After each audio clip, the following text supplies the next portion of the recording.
Assalamualaikum warahmatullahi wabarakatuh. Alhamdulillah, alhamdulillahilladzi qad waffaqa lil ilmi khaira khalqihi walittaqa. Musalliyan 'alan nabiyil mustafa wa alihil mustakmilin syarafa. Alhamdulillah, kita patut bersyukur kepada Allah. Kita dapat mengikuti kegiatan yang baik karena seyogyanya dan seharusnya bersyukur kita lebih banyak. Bersyukur yang tidak hanya dengan ucapan, tapi bersyukur yang hakiki dengan kegiatan, dengan amal yang baik. Bersyukur kita diberikan waktu, diberikan kekuatan oleh Allah, karena setidaknya kita ini oleh Allah diinginkan menjadi baik. Karena sekali lagi Allah tidak akan menggerakkan atau tidak akan menjadikan kita mengikuti dan bisa dalam kegiatan agama kecuali Allah menghadanginya. La haula wala quwata illa billahil aliyil azim. Karena sesungguhnya tidak ada daya kekuatan kecuali daripada Allah Subhanahu wa taala. Salawat serta salam tetap terlimpahkan, tercurahkan kepada yang termulia, yang tercinta Nabi Agung Muhammad sallallahu alaihi wasallam. Para mustami'in, mustami'at rahimakumullah.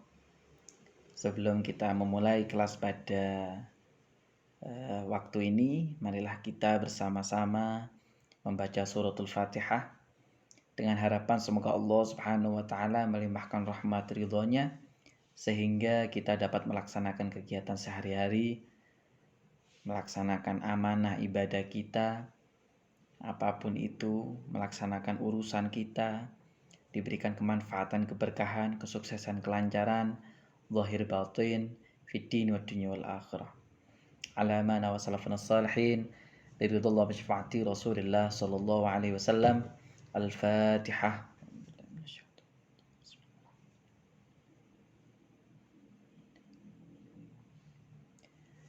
Terima kasih disampaikan.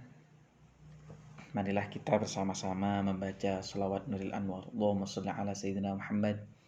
Allahumma sholli ala Nuril Anwar wasiril asrari wa tiryaqil aghyar wa miftahi babil yasari sayyidina ومولانا محمد المختار وآله الأطهار وأصحابه الأخيار عدد نعم الله وإفضاله عدد نعم الله وإفضاله. Alhamdulillah. Selanjutnya untuk doa perkuliahan silahkan dibaca sendiri-sendiri dengan baik dan khusyuk. Karena sesungguhnya salah satu tanda keterimanya doa itu adalah dengan kekhusyukan dan kekhuduran hati kita. Tidak serta-merta hanya dibaca, hanya diucapkan, tapi hati kita benar-benar meminta kepada Allah Subhanahu wa taala. Selanjutnya adalah bab thaharah. Yang kemarin bab thaharah 1, sekarang thaharah 2. Yang pertama terkait hal-hal yang perlu diperhatikan tentang thaharah. Yang pertama, terampil. Dalam bersuci yang dimaksud terampil adalah di dalam aplikasinya hendaknya orang-orang Islam itu menjadikan bersuci menjadi suatu budaya yang melekat, suatu keistiqomahan, suatu karakter yang tertanam di dalam sanubarinya. Karena apa? Karena ibadah thaharah ini adalah salah satu hal yang menyebabkan ibadah seseorang itu sah. Dan juga harusnya berhati-hati. Tidak hanya serta-merta dibiasakan dan menjadi istiqomah, tapi harus disertai dengan kehati-hatian yang ekstra.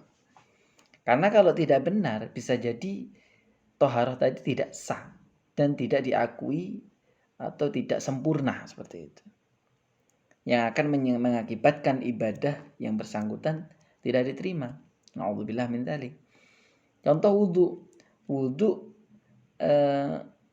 membasuh mukanya tidak sempurna. Pakai gitu aja. Kayak cuci muka itu, cumuk gitu. Nah, itu kan tidak sah jadinya. Yang wudhu itu harus mulai dari kepala terus ini. Ini kan area wajah gitu ya. Terlepas dengan hal-hal ikhtilaf daripada ulama itu bisa dilihat lagi gitu. Tapi semuanya kan sama gitu. Sama-sama mengusap wajah. Nah, selanjutnya tepat guna. Walaupun zaman telah maju, kaum muslimin tetap perlu memperhitungkan kebutuhan manusia akan air bersih untuk digunakan dalam bersuci. Kitab Safinatun Najah menjelaskan bahwa penggunaan air untuk bersuci merupakan suatu hal yang lebih utama. Dikarenakan lebih mudah menghapus kotoran dalam bentuk rupa, warna, dan rasa setelah buang air dibandingkan menggunakan benda alat atau yang lain. Innallaha la yuhibbul musrifin. Bahwasanya Allah Subhanahu wa taala tidak suka dengan orang-orang yang berlebih-lebihan. Oleh karenanya kita harus menggunakan air secukupnya. Jadi jangan membuang-buang air yang tidak berguna jadinya. Selanjutnya tuntas.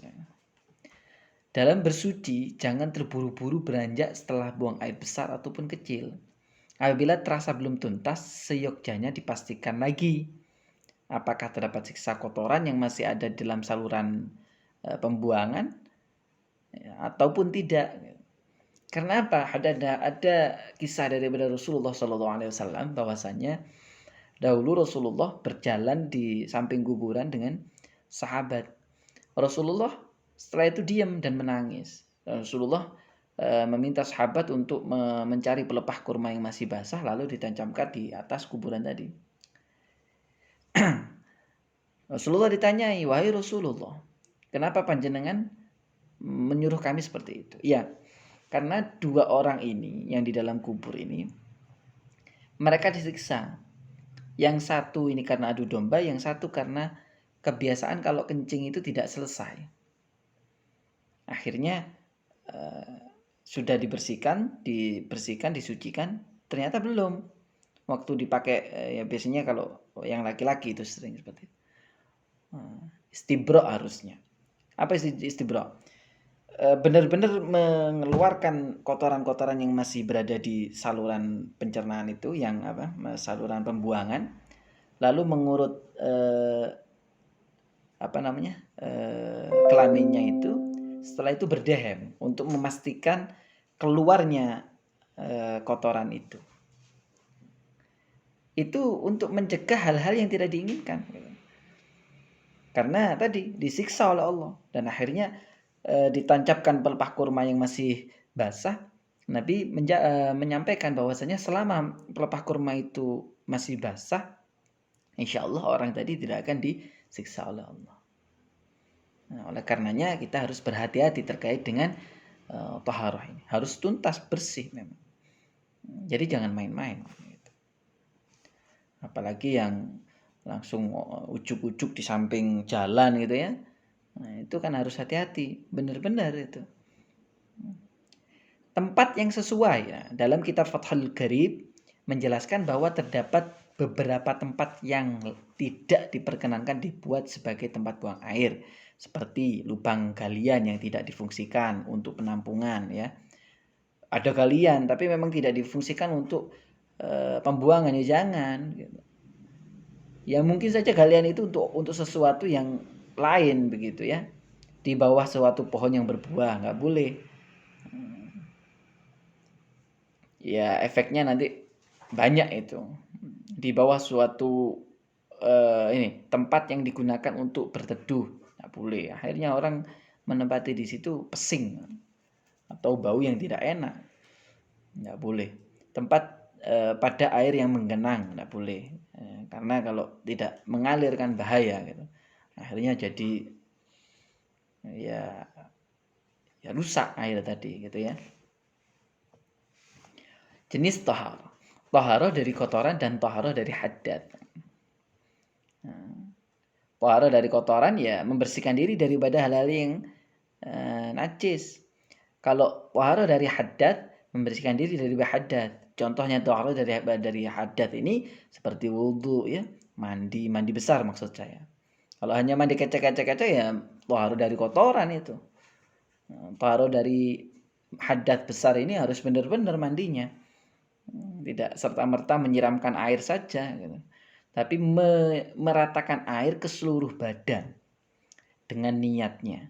Kalau nggak niat nggak bisa. Niat itu apa? Niat itu kerentek hati itu loh. Kerentek hati itu sudah niat. Nah, dilafalkannya itu sunnah lah. Kalau sekarang posisi di kamar mandi gimana? Tidak boleh. Di dalam hati saja gitu. Tayamum ya, mengusap muza itu juga termasuk taharah dari hadat. Ada yang menyampaikan bahwa mengusap muza ini juga tidak termasuk taharah dari hadat. Definisi hadat, sesuatu yang menyebabkan seseorang tidak sah melakukan ibadah tertentu. Ya. Hadat ini ada dua, hadat kecil, sesuatu yang membatalkan wudhu, hadat besar, sesuatu yang mewajibkan mandi besar.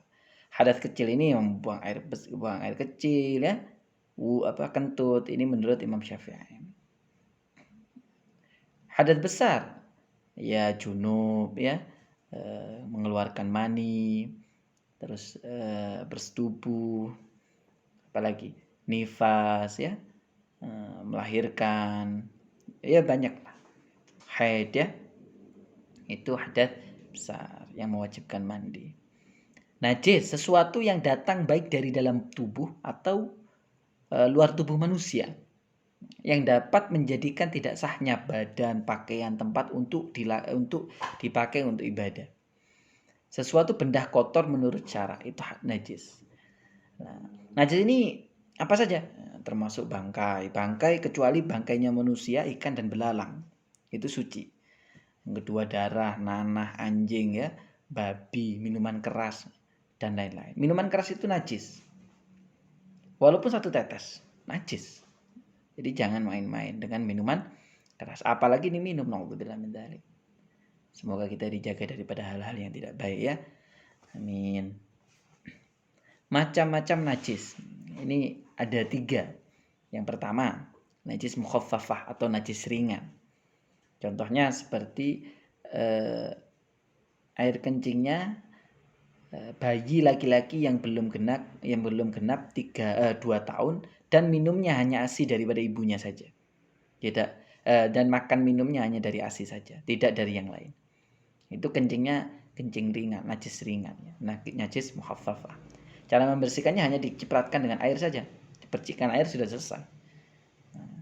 Beda lagi kalau sebelum 2 tahun dia sudah minum susu yang lain selain ASI ibu.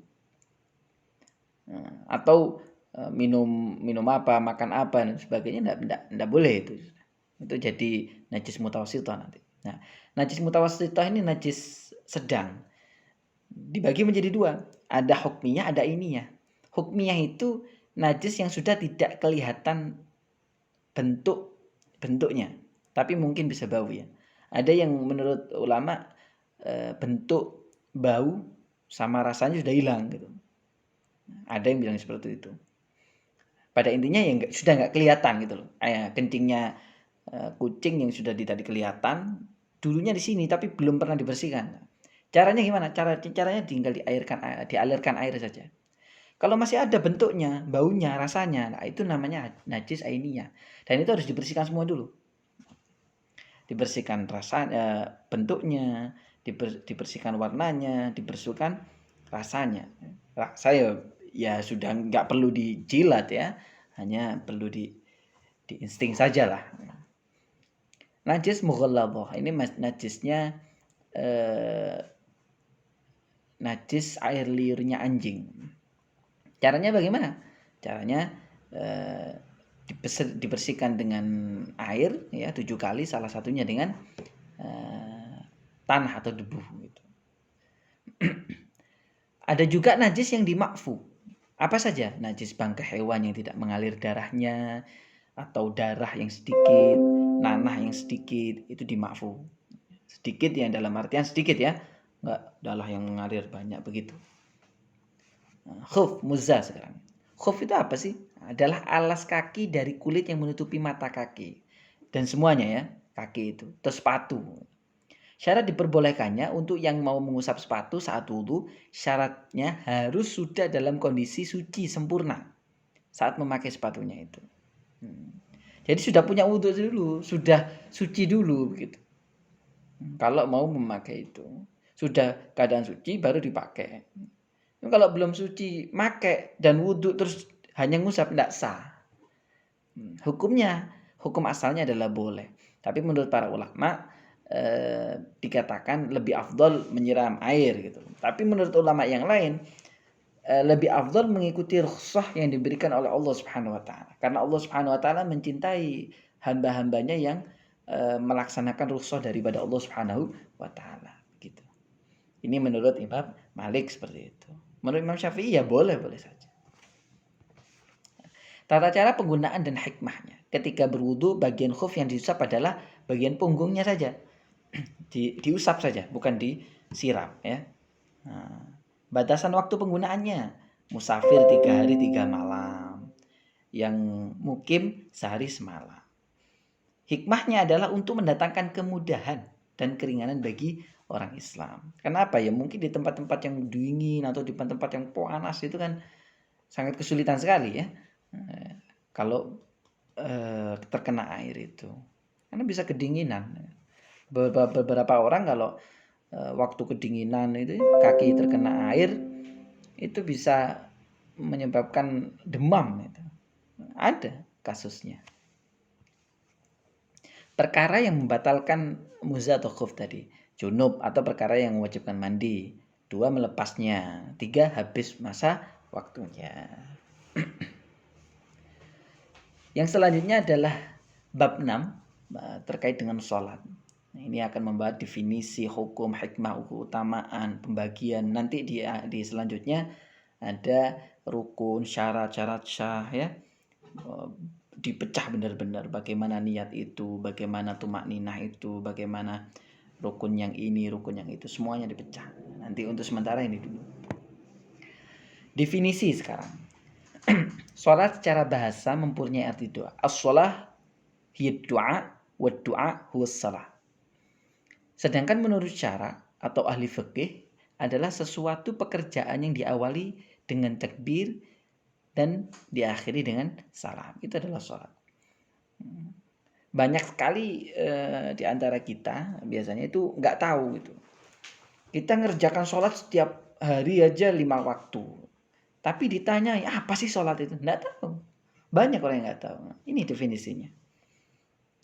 Ternyata sholat itu adalah pekerjaan ibadah yang diawali dengan takbir dan diakhiri dengan salam. Ini yang harus difahami. Biasanya nanti di pujian pendalaman ini ditanyai. Banyak teman-teman yang masih kebingungan. Lah Anda melaksanakan setiap hari tapi tidak tahu apa itu. Aneh gitu. Aneh bin ajaib ya. Salat merupakan sebuah kewajiban seorang muslim, seorang mukmin dari Allah Subhanahu wa taala. Di mana Allah Subhanahu wa taala memerintahkan dalam beberapa firman-Nya yang terdapat dalam Al-Qur'an surat An-Nisa ayat 103. Ya, itu afwan itu ada kurangnya itu kayaknya. Innas salata kanat 'alal mu'minina kitaban mawquta. Ya, salata shad lam alif harusnya dan ta. Sesungguhnya salat itu adalah kewajiban bagi seorang mukmin dan telah ditentukan waktunya begitu. Wajib. As-salatu imaduddin. Salat itu adalah tiangnya agama. Kalau sudah banyak orang enggak salat, hancur agama. Dan salat sendiri adalah pekerjaan atau ibadah atau pertanyaan pertama di alam kubur. Kalau sudah merebuka, menabiyuka semuanya sudah selesai, pertama langsung nanti. Bagaimana salatmu? Sholatnya nggak jangkep aja enggak. Entah itu diterima atau enggak ya, jangkep aja enggak. Naudzubillah. Sudah, nggak akan ditanyai zakatnya, nggak akan ditanyai sodakohnya, nggak akan ditanyai. Ya, yang lain-lain nggak akan ditanyai, wiridnya nggak ada, zikirnya nggak usah. Pokoknya sholat. Kalau sholatnya dia istiqomah, tidak terlambat maksud saya tidak ditinggalkan satu kali pun, ya lancar sudah yang lain insya Allah. Itu menurut hadis Rasulullah Shallallahu Alaihi Wasallam.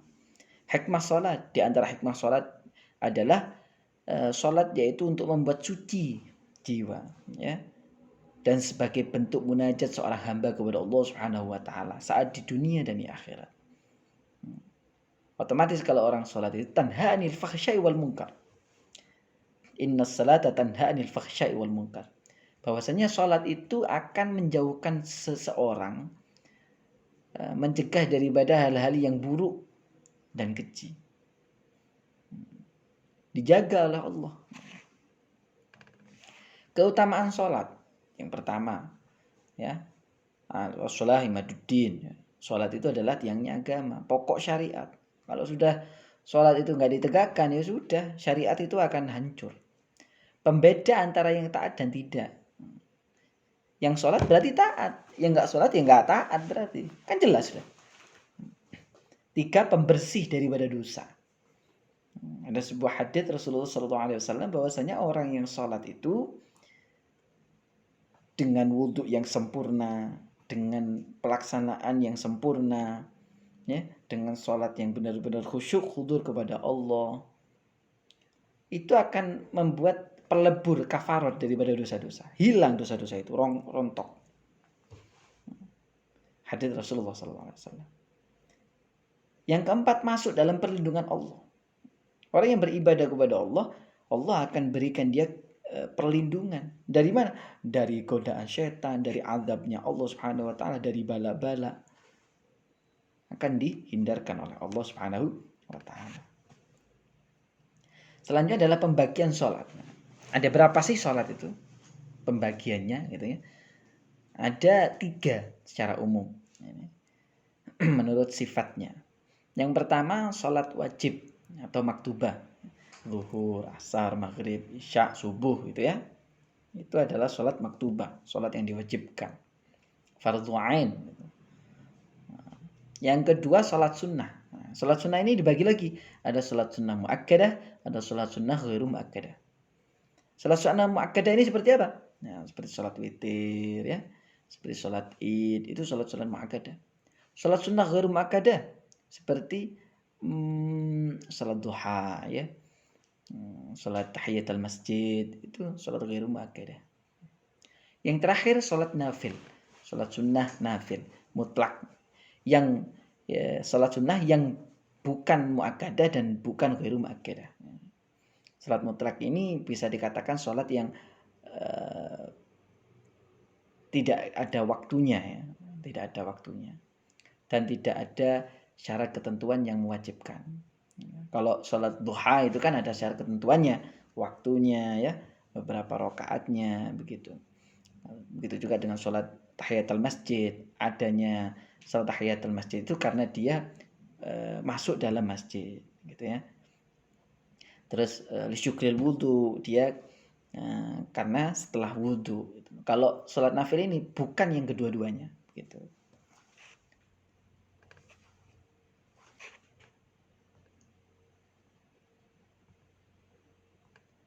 Nah, itu mungkin dari saya, ya. Sebelumnya